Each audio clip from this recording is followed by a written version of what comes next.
area and see. Maybe he's going to pop then him. Walking straight towards where the... Right, now we're going to, like I say, let's go across the alley. She's had any more luck this morning and is enjoying the sunshine that is raining down upon us. Enjoying the sunshine we are. I finally took off a few of my layers and I'm very happy about it. We haven't heard the lions calling anymore, so we've decided to now carry on, see if perhaps we can find anything else. We've had such a wonderful morning that I think maybe we should give the animals their time to do things and not carry on waiting for them. I mean, we've been so lucky. I don't think we could have had a better sighting than what we did today. So we have decided to carry on moving around, see what else we can find in this very adrenaline-filled morning, and perhaps maybe now I can start looking for elephants again.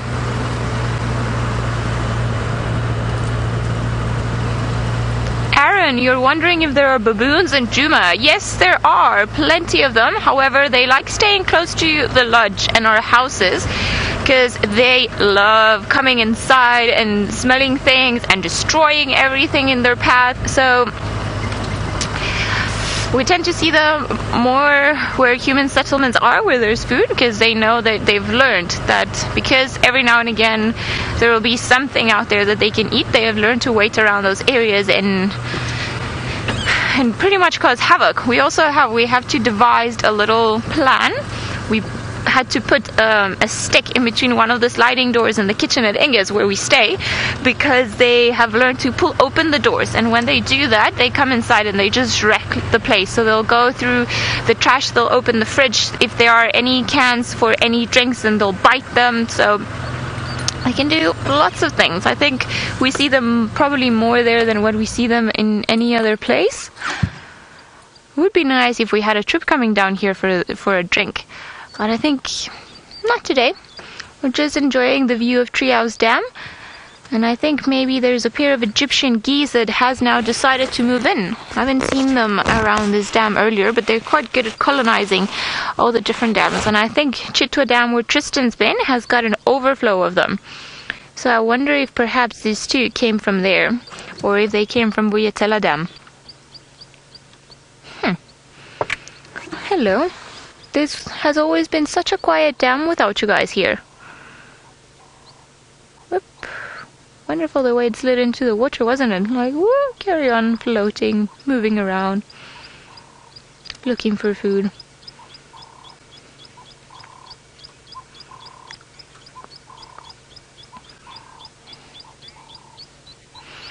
Jenny, you're wondering if the dry season started already and how long it's been since we had last rain. Yes, it has started. It normally starts around about mid-May, or, just around May, let's put it that way.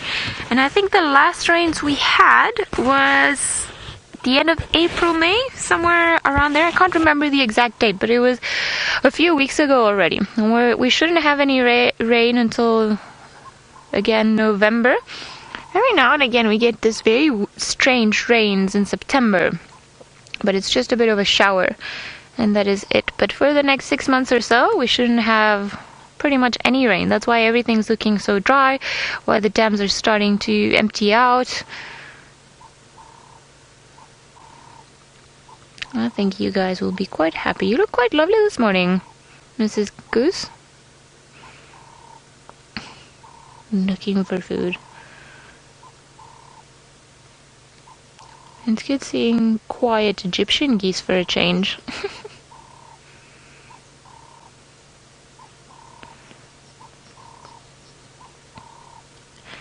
Looking for all sorts of food that they're gonna have to share now with all of the terrapins inside and all of the other little fish that come here. I wonder what you're fishing there.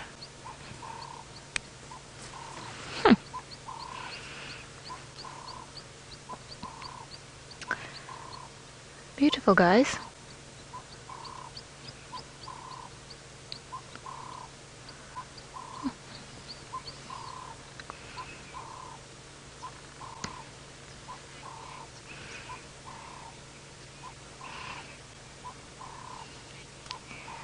take care. You're wondering if there's an actual treehouse at Treehouse Dam. Well, there isn't one now, so I imagine there was one at one point, and that's why they gave it the name Treehouse Dam. There are a lot of properties that they call Treehouse Dam because there is a treehouse at the dam. So it's an easy way of calling it out. Is it there? There's one piece that I can't find it now. Okay, there is on that tree, somewhere along there, there's a log that shows the remnants of what was a treehouse, obviously up on top of the tree.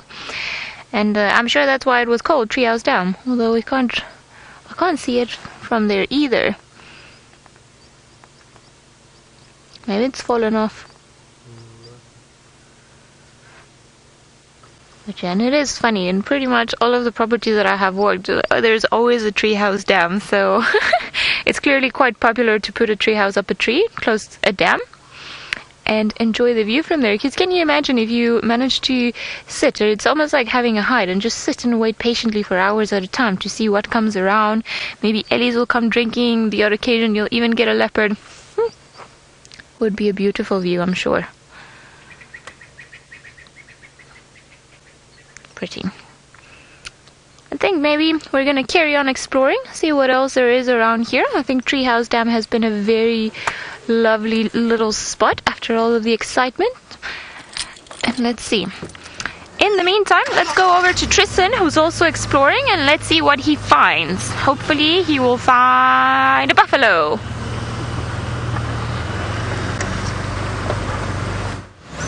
A buffalo. A buffalo? Well, I'm not sure about that. I'll try and see. I think with all these lions making a noise and Mfumo making a big racket, I don't know if there's going to be too much sort of buffalo presence, but you never know.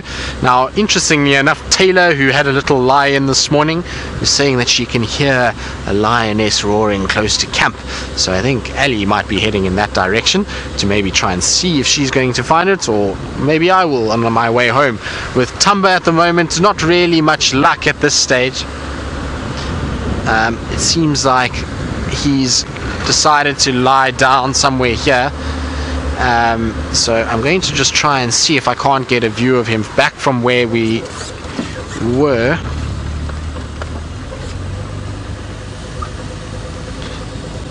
Let's have a look now.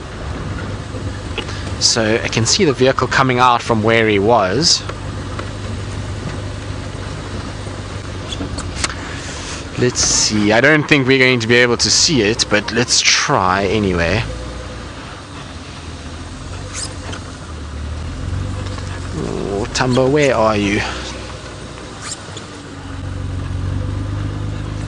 As far as I know, he was moving around a little bit, but let's just...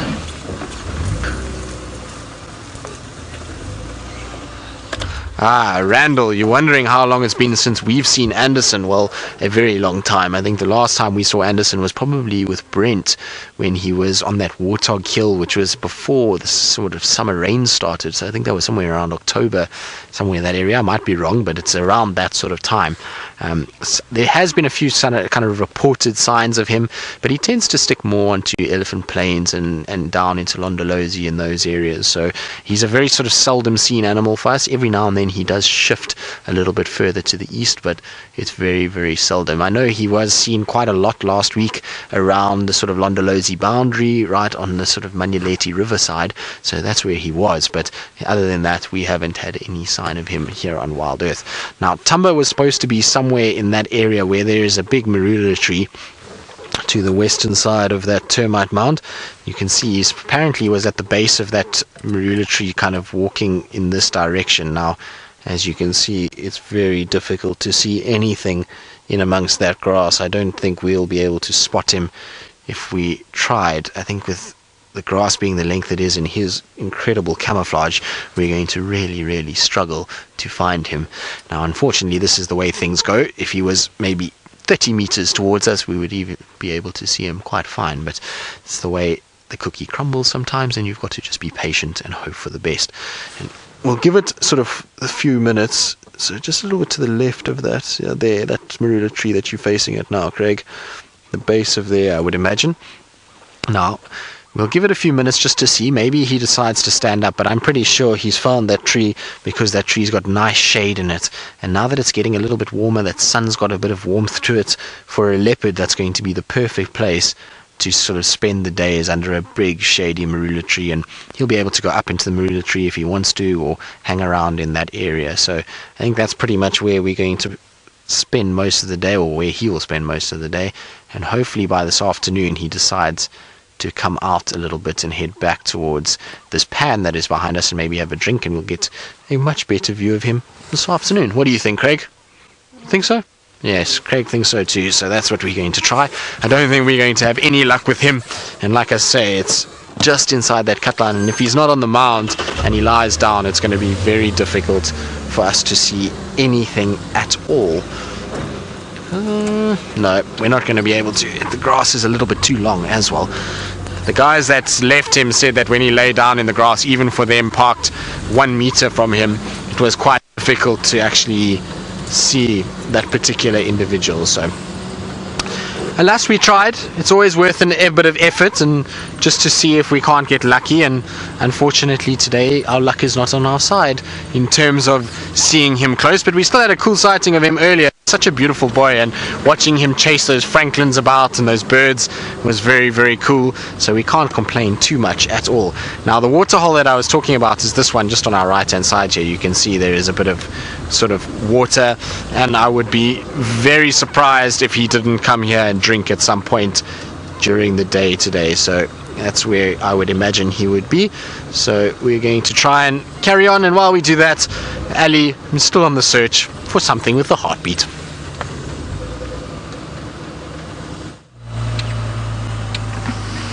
Very funny, Tristan. I am looking for something with a heartbeat. I haven't been able to find one just yet. I think there were some impala in the distance, but let's see if maybe we get lucky and manage to find anything around here. That would be quite nice. Again, if we manage to find some ellies, that would be wonderful. Maybe a giraffe too. And maybe some buffalo. There were some buffalo not too far from where Mfumo was walking this morning. So I think maybe I'm gonna try going around that area. See males. Boys.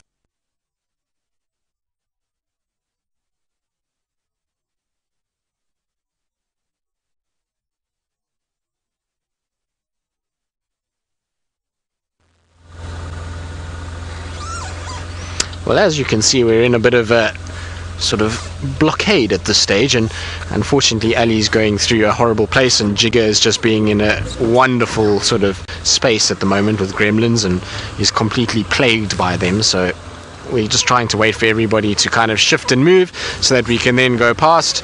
Good morning, Chris. Good morning, Shanae. How are you? Good. Did you at least get some sort of sighting out of it? Good. Excellent. Good. We'll see you later. Cheers, guys. Have a nice morning. Bye. You too. Thank you. So we just have to be polite and say hello to everybody, and a lot of you will know Shanae. She's obviously quite active and was a viewer and is now a guide. So for those of you who don't know Shanae, she, like I say, was a viewer that used to watch us, and she decided to come out to Africa and become a guide, and so she now guides it in Coral.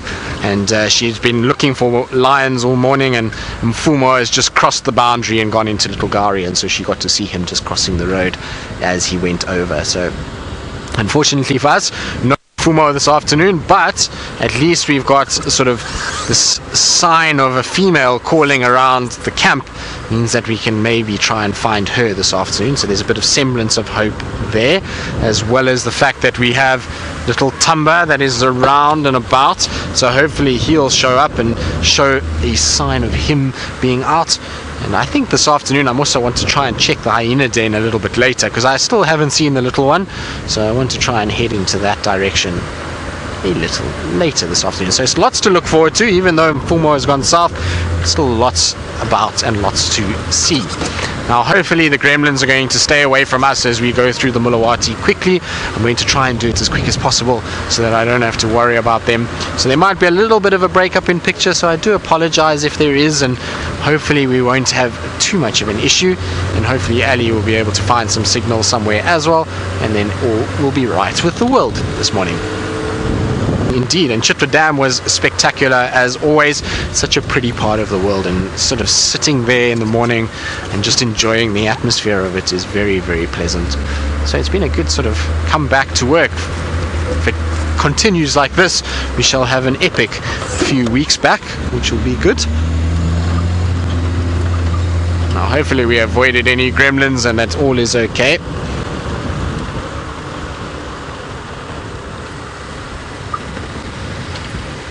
Oh, machine gun nest. You're wondering when the last time we saw a pangolin. Well, we've only ever seen a pangolin once on Safari Live, and that was with Brent and Dave, and that was all the way down in Cheetah Plains area, and I think it was seen, if I'm not mistaken, was it last year? Might have been last year. I can't remember exactly. We'll have to find out. Maybe, I'm sure a lot of you will know exact date that we saw it, so you can use hashtag Safari Live and let us know and help us out as to what the exact day that we saw the pangolin. But as for the sort of other guides in this area, the last pangolin was seen about, I think it's about 6-7 days ago. It was seen on Elephant Plains on the border of Simamili, so that was where the last one was seen, and they've actually been very lucky. They actually saw another one not even 10 days before that, so they've seen 2 in the last month up on that side of the world. And so they are out and about. Now in the winter months is a better time to spot them, because as the grass starts to die back, it becomes a lot easier to see them, and so I'm hoping that we will be able to find a pangolin for all of you and show you all a pangolin. They really are the most incredible animals, and one of my favorite creatures that we have out here. They kind of fall in the favorite category just because of how insane they look and the way that they move and just their general sort of demeanor, but it's also because of how rare they are. So unfortunately we don't get to see them as much as I would like to really kind of edge one of the other animals that we see more regularly in terms of favorites, but they are up there as one of my favorite sort of rare animals. And in fact, in terms of rare animals, I think they are my absolute favorite. They're such weird looking animals, and the way, like I say, that they move, they almost like, you know, it's prehistoric sort of dinosaur movement. They walk on their back legs with these long sort of claws on the front legs, and then they kind of walk around and they shuffle about as they go. So they really are very, very cool animals, and unfortunately we just don't see them as much as we used to.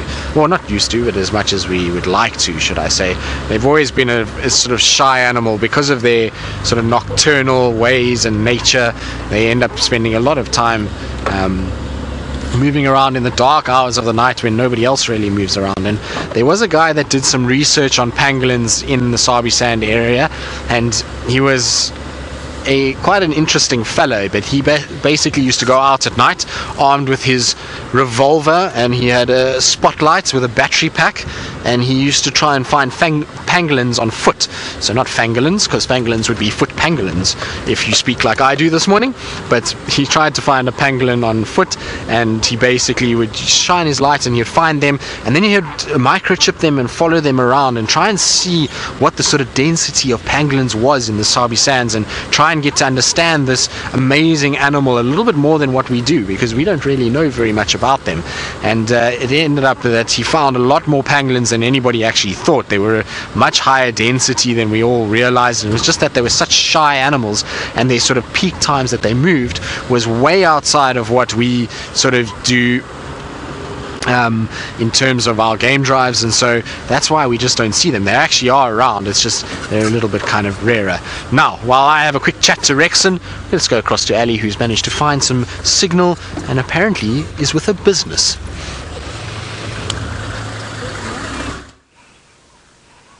We found some signal and an animal with a heartbeat, Tristan. Ha ha ha. We found 2 dwarf mongoose starting their day. They were just looking up on the tunnels of this thermite mound that they came out from, looking around, but I think now that they've decided that the coast is clear, they are very vigorously looking for food. You can see their faces or their little heads moving up and down and going around, and just Seems like the one at the back managed to get something. So they'll be looking for small grubs, larvae, for insects, tiny little insects, pretty much anything they can find. Moving all around looking for food.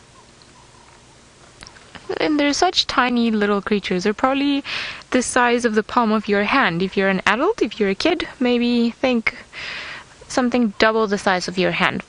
But they are so pretty. Oh, there we go. Up on the mound again. So they've got a few, there's quite a few of them all around now that we have decided to stop and see, and they are all spread out in between the different mounds and bushes and all just moving around. So I wouldn't be surprised if these funnels also are interconnected underneath the ground, and that's why they go down on one spot and come out on the other, and they are so separate from each other. And maybe the one that we're looking at there, he hasn't started feeding yet. Maybe that's the designed sentinel, the one that's looking after everyone, making sure that there aren't any potential predators in view, so that everybody can have a lovely, safe breakfast this morning.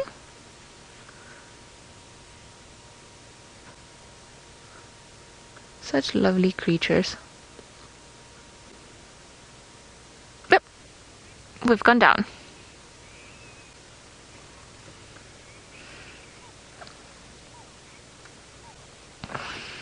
Geeky Bess, you're wondering if mongoose have a grooming relationship with warthogs.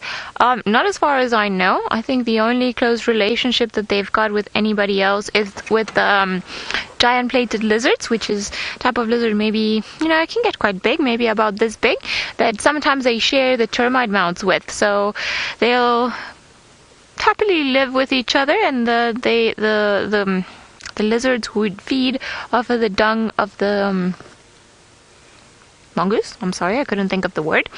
And it just makes sure that they keep the mound clean for everyone around. So in terms of relationships, that's the only one that I've heard about. Sometimes they'll have, a temporary agreement with some of the birds around the area that if they start, if one of them makes an alarm call, then the rest of them know to go and hide because there's a potential predator, and they all move around. But as far as I know, they don't have a relationship with warthogs. What was that? I could be wrong, but I've never picked up on that. So no, so animals are very clever, and they'll associate with whoever gives them the better advantage over their environment. But I think our mongoose have left us now. They clearly don't want to associate with us. I would let them come on top of my head and groom my hair if they wanted to, just because they're so pretty and sweet, but thankfully they're quite fearful of humans, so that would never happen. Okay, onwards and forwards. Let's see if we find another beautiful creature with a heartbeat, just to prove Tristan that there are many around. And off we go. Bye-bye, mongoose. Tristan seems to have found his favorite animal, so let's go to him, because I'm sure he wants to show them to you.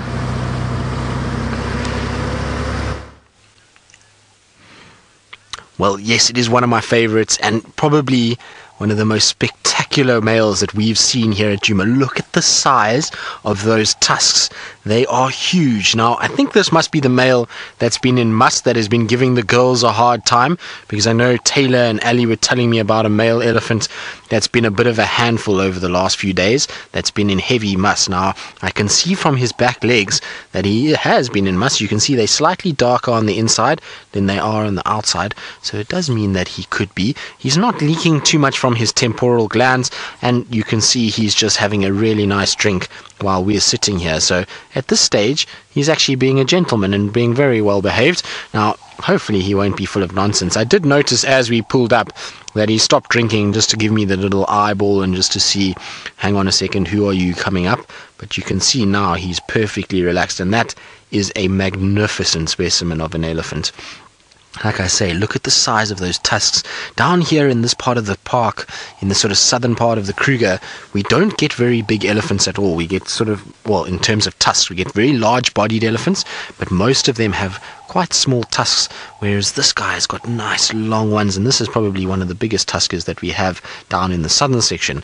If we had to go up into the northern parts of the Kruger Park, you'll find there the elephants have much longer tusks and thicker tusks than what we see down here, and it's probably due to the nutrition that they get in the plants that they feed off that causes an acceleration in the growth of those particular teeth, as well as the genetics that are in that area. So in a particular section between sort of Letaba and Mapani, which is the central to north part of the park, that's where you'll see the really big guys. And at the moment, actually, well, Kruger used to be famous for 7 big tuskers called the sort of Magnificent 7. And they were all elephants that were over 100 pounds. That genetic was kind of lost a little bit through poaching and varying other things, but now we've got a whole bunch of emerging tuskers that are starting to appear and starting to come out, and they really are some spectacular individuals. A lot of them are quite young bulls, but they've got really big ivory, and it looks like they'll start becoming those 100-pounders that we've seen in the sort of time gone by. Alright, now let's see what he does, because I think he's decided to finish his drink, and let's see if he starts coming and meandering over to us.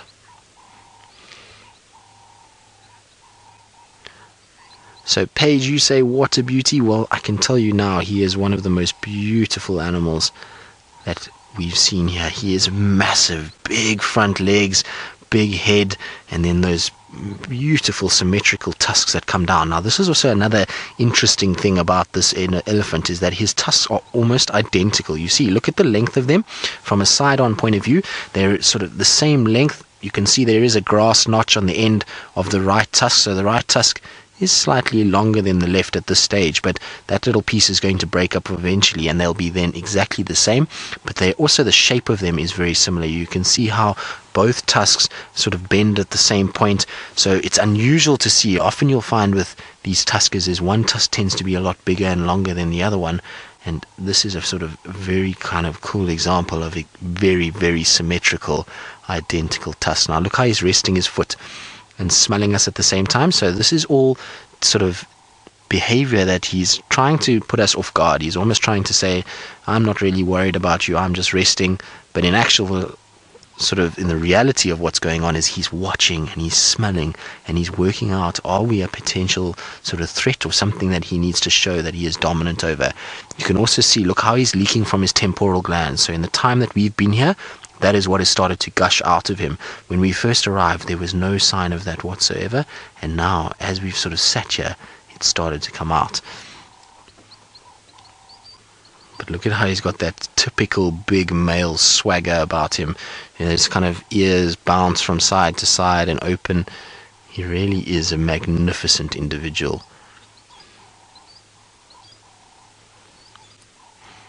Now, you're going to go behind that bush.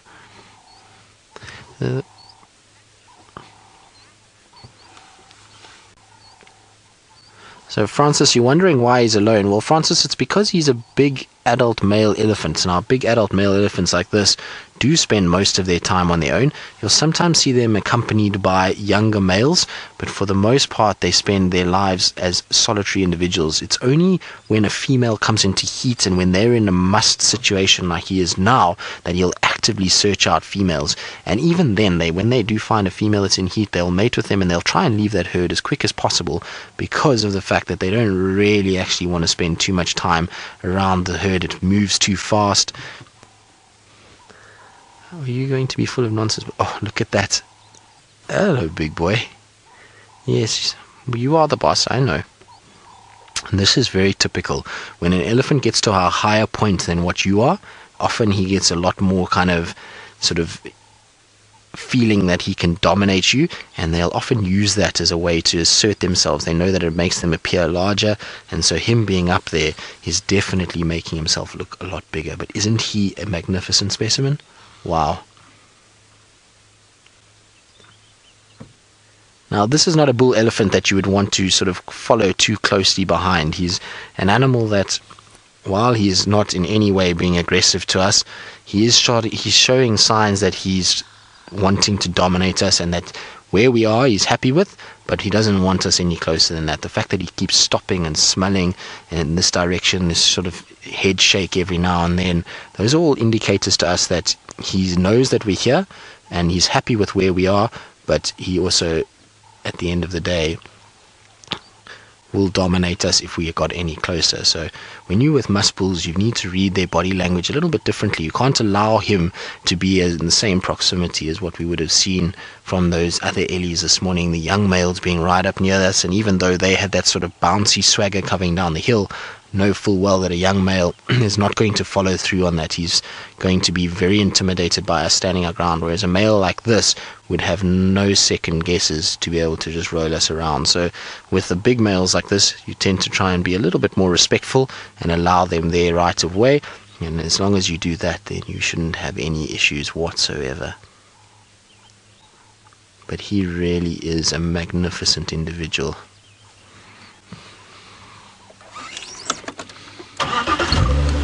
So, Lauren, you want to know how old I think he is. Well, Lauren, given his sort of body condition and his sort of temple areas that are sunken a little bit and his tusk size, I would say that this male is probably, if I had to guess, between, I would say 35 and 40, somewhere around that area.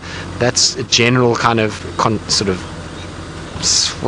about an age that I would give him. It's a little bit difficult because obviously you get a situation where elephants are genetically sort of different and some will be bigger than others. You can see he kind of turned at us when we stopped here, but I wanted to get here because then we are at eye level with his feet, and that gives you just a general kind of comparison as to how big he is. Now you can see there's a massive marula tree to his right, and that will give you an indication of how big that elephant is in comparison to the marula tree itself. He's not the tallest elephant I've ever seen, but he does have quite a big head and big trunk, and obviously his tusks are beautiful. You can see he keeps smelling us. I wonder if he's also picked up the smell of a herd. So, Laura, you're wondering how tall he is. Well, it's difficult to say because at the end of the day, without actually measuring, it's difficult to know exactly how big he is. But I would say, as just a rough guess, that he would be about 3.5 meters at the shoulder, maybe a little bit more. The really big bulls in Kruger were measured at about 3.8, 3.9 meters at the shoulder. Most of the average sort of size elephant bulls in Kruger are around 3.6, 3.5. So I would imagine his shoulder height is about that height. Difficult though without actually measuring it, but that's what I would imagine. You can see how tall, well, how long he's able to stretch to reach that marula tree. It's incredible to see the height difference. I'll try and see if he moves away from there. I'll go and stand there, and then you'll be able to see the sort of difference between me and him. I reckon if I had to stand next to that elephant, my head would not be able to touch the top of his sort of where his jaw goes in. So just underneath his ears, I don't think my head would touch there. I think my head would be just below, so that would be about 6 foot just below his ears there. So that's probably where I would stand in relation to him if you wanted sort of an idea of how big that guy is. But he is beautiful. You know where elephant bulls start looking big? When their ears start looking smaller than their body. When they're younger, the ears look in proportion and look sort of the right size. But when they become big old males, you'll find a situation where the ear actually gets a little bit smaller than the body, and it almost looks not quite the sort of same. I wonder if he'll let us just approach him a little bit further. We'll be a bit careful with him because also don't want him to get upset with us on a damn wall where I have to reverse and it's very, very narrow. So Violet, you're wondering if this elephant has been named. Well, Violet, I'm not 100% sure. I want to try and get a photo of it and try and send it to a lady that's doing research on our elephants in the Kruger Park area, and particularly on the emerging tuskers of the Kruger. So what happens with that is if you see a big tusker like this, then you send a photo in and there'll be certain individuals that they know. Are you going to go on your back legs? What are you doing? Do you see how he put his front leg out there to balance? That's amazing. Come on, go on your back legs. No. What are you doing? He's trying to break that branch, and I don't think he's got a strong enough grip on the main part of the branch. He was using the small twigs, and the twigs keep breaking on him. But Isn't that amazing? Did you see how the one foot went out? And that just helps him balance himself and make sure that he doesn't kind of fall over by resting all his weight on his back legs. Absolutely incredible. Now you must remember that with an elephant, 60% of his body weight is on his front legs area. So his head and the tusks and that front section comprise just over 60% of his weight. And so when he leans back like that, he's going to have a problem because his weight is going to be pulling him forward. And so just putting that leg out slightly was just helping to counterbalance everything and allow him enough time to be able to then try and leverage that branch off the tree itself. So cool. To be in the presence of an individual like this is amazing. So, Leon, you want to know how far a male elephant will walk on average in a day? Well, it depends on the male. Some males have massive territories. So, when I was talking earlier about those magnificent 7, obviously those were elephants that had massive tusks that were followed quite regularly to make sure that they were, not poached or anything like that. And the difference between their movements was quite extreme. Some of the males had very small territories that were only a few sort of kilometers wide in any direction, and some of the other males had hundreds of kilometers of territory that they used to move around in these big swathes of going north to south. So it just depends on the individual. It also depends on the density of other males, density of females, water resource, food resource, and so a male elephant can move sort of in a day, variable distances. This particular male elephant, I'm pretty sure, is the same one Taylor and Ali has been seeing, and therefore it's been on Djuma for the last 2-3 days, which means that he's not moving much at all. He's probably moving at max maybe 3 kilometers, 4 kilometers in a day, so not very long distances. But in a situation where, let's say, we got into the desperate times in the drought areas and there was very little water here, and he came and he exhausted the water resource here, he then had to move, you would find that he would probably move quite a long distance. So some elephants can move easily 30-40 kilometers in a day if they need to. And there is parts of Africa where the elephants will go out of the national parks and into farmland areas, and some of those elephants will 50-60 kilometers during the day just to get to those farmlands at night and then back into the park where they know it's safe during the day. So these guys can move when they want to and can cover quite a serious amount of distance. Now, he is actually being an absolute gentleman. He's been in no way aggressive to us whatsoever, so we've been very fortunate. He's definitely aware of us being here, and he's shown certain signs that he is the dominant animal, but he's being a very, really big gentleman at this stage.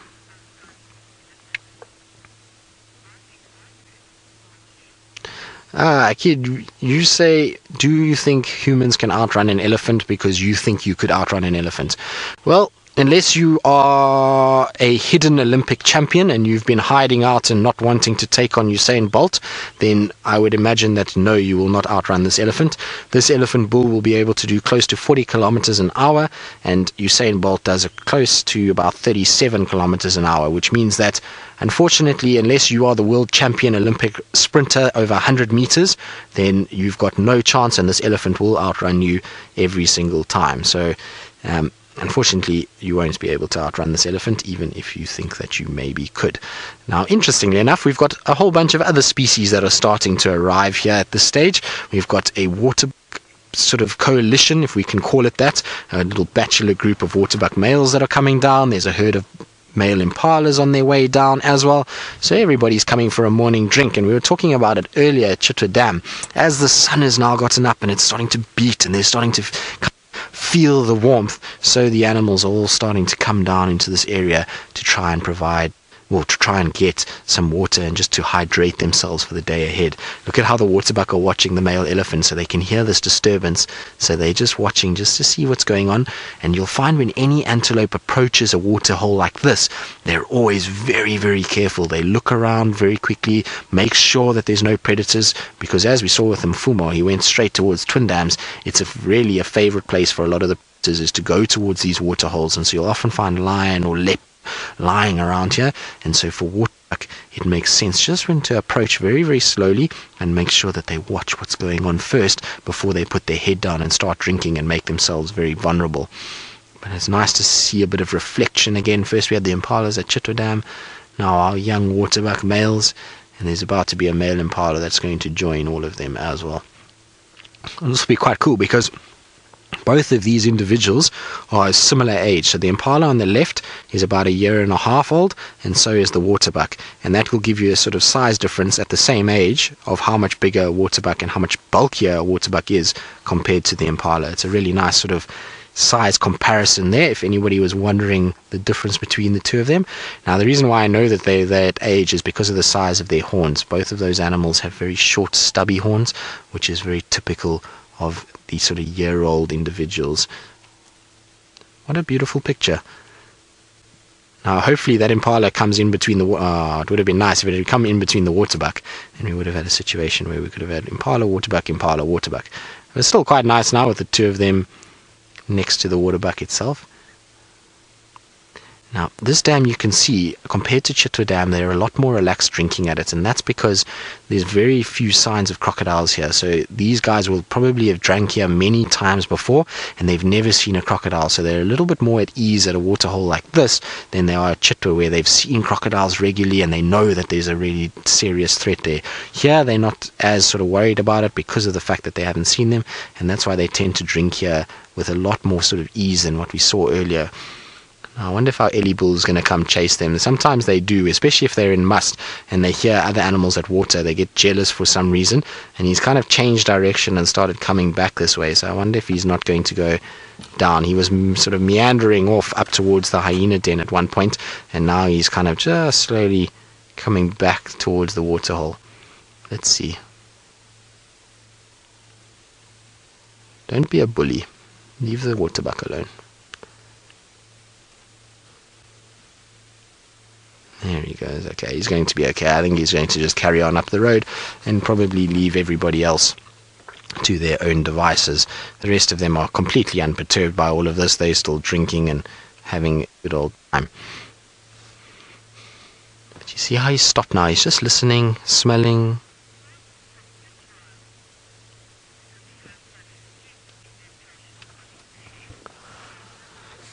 So Francis, who's from Israel, Francis, well, the indentations on his head are, and why they're so deep, a sign of age. As he gets older, so the structure around his sort of temporal glands and his temples starts to sink in a little bit, and he starts to lose a little bit of body condition. It's much like us as people. As we get a little bit thinner, a little bit older, so that area starts to sink in a bit, and it's a sign of age. So that's the only reason that that's happening. He's just lost a little bit of muscle condition in that area, and that's why it's happening. And it's also, as he's grown, so that's deepened a little bit, and those are starting to sink in a little bit like that. But that's all it is the same as our temples, that we get a slight sinking in of that area. It's the exact same on an elephant. But he seems to be picked up the smell of something, because he's just standing there and sniffing around on the ground and listening very intently. I wonder if another herd of elephants wasn't here earlier, that he's maybe decided he's now going to sniff out, and particularly if there's been female elephants, he'll be very interested in that. Right, we'll sit with him for a little bit longer and see what he does, and see whether or not he comes back down to the water. And while we do that, let's go across to Ali and see if she's had any more luck this morning. See him?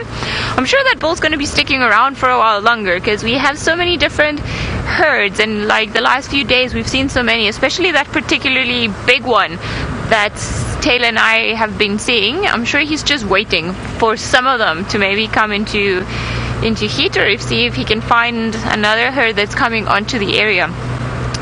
But it's quite amazing to be able to see a beautiful boy that's managed to survive so many things, especially us humans, and or some of our greed. Not too much around the southern section of quarantine. I was hoping maybe for some giraffe or some more antelope, some buffalo, but it seems like it's quite quiet around here. Lee, you're wondering where the zebras are. I'm also wondering the same. I don't know where they are. We keep seeing tracks for them in different areas, roughly coming into here, then heading back into Buffelshoek. So I was hoping we would catch them. I've been seeing their tracks often, but they're not that easy to spot. So I wonder if also they've just had a bit of a concern regarding all these lions that have been roaring around. So I'm hoping if we get into one of those nice clearings, we'll be able to see them. It's getting quite warm now. I think I might even take my jersey off before the drive finishes.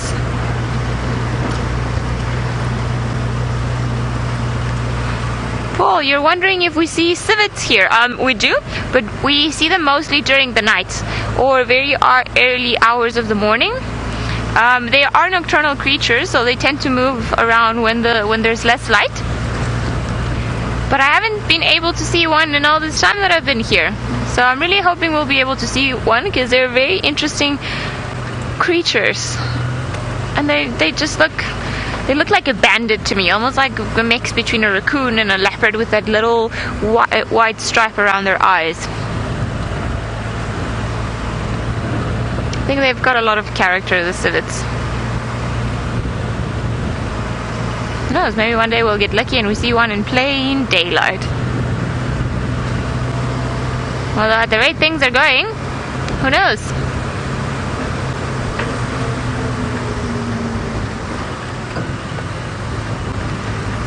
Alright, let's go to Tristan, who's got a surprise. I didn't see where it is. Shongile. Quick link, Chantal. Leopard almost killed an impala. There it is there. Yeah. So that was amazing, guys. We were busy watching this elephant, and out of nowhere the impalas were drinking the water, buck were drinking, and a leopard came flying out of nowhere. I don't know who it is. It looks like it might be Shongile, and tried and hunt these impalas, and it just missed. It was so amazing to watch. It just came bursting out. Now I think it could be Shongile. I didn't get a good look, because it just came flying out and the impala's all scattered. The elephant is completely unperturbed by all of it. Now where did you go? Ran up, did you see?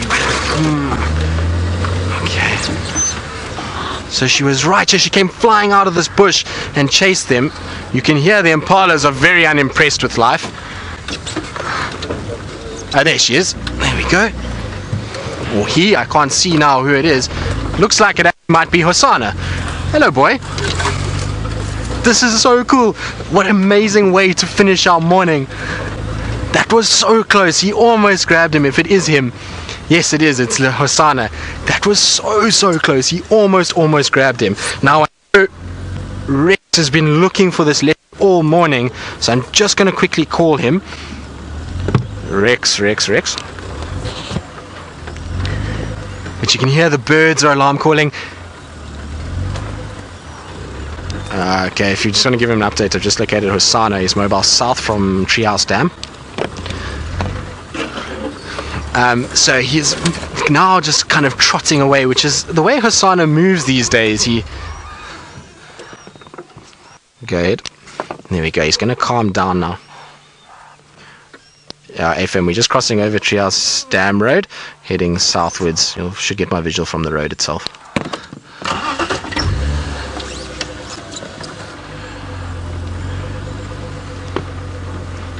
Now let's see where he's going to go. Yeah, FM, come to Treehouse Dam and then just come as though you're going towards Shabamu Mud Wallows, and you should see me from there. Now, isn't that amazing? How cool is that? Well done, Hosana. And I haven't seen him in so long. He's gotten so big. Hello, boy. Sorry, I thought it was. See his phlegm and grimace? So he's picking up the scent of another leopard here. What an amazing experience. This is so cool. My boy, you almost caught something. That was very good. Well done. You must have been sitting there and we had no idea. It just goes to show you how well these guys camouflage. Oh, and a big yawn. So cool. Now let's just see. He's busy sniffing around. I wonder if he's not picking up the scent for another leopard here. Maybe Shongile or somebody like that is around this area. But what a way to end our day, or our morning, should I say. Now, hopefully this afternoon he'll be around still. You see, he's just going to have a little itch, and we'll be able to catch up with him with this afternoon. I'm hoping he's not going to do his usual trick where he starts walking now and sort of ends up out. And I would imagine that he was pushed this way by that male lion's roars, and that's why he ended up coming up toward sort of Treehouse Dam side. And We're just so lucky that we were patient enough and just watching those impalas drinking, and it was so close. I can't tell you how close it was for him to grab it. What a cool way to finish our day. The two princes of Djuma at the moment, Tamba and Hosana, there's nothing better than starting a week with those two. Now, it's unfortunately that time of the day where the show is going to be finishing. So from myself and Craig and Ali and Ferg, it's been an absolute pleasure. And while Hosana walks away, we'll see you all this afternoon.